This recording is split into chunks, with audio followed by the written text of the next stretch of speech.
Morning mga mare. Ito po ako ng almusal ng aking mga anak, asawa. Kakapal ng aking hiwa. Oh.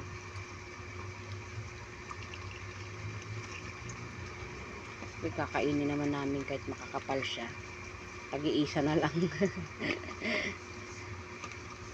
Sinabay-sabay ko na. Doon sa dati ang tinitin sa Baron, may tinda nito. Ganito kakapal. 30 naman yung isang piraso, ganito kakapal. Kasi mataas na ngayon ng maling today. Ngayon. Saka mag-skinless ako. Habang matigas pa siya, tanggal ko na siya ng balat. Hindi ko siya ubusin. Mga 6 na hiwa, 6 na piraso lang. Yung iba ilalagay ulit sa rep. Ang ating ulam. Ayan po tayo mga mare. At masal po tayo. At sana tumari may tuyo.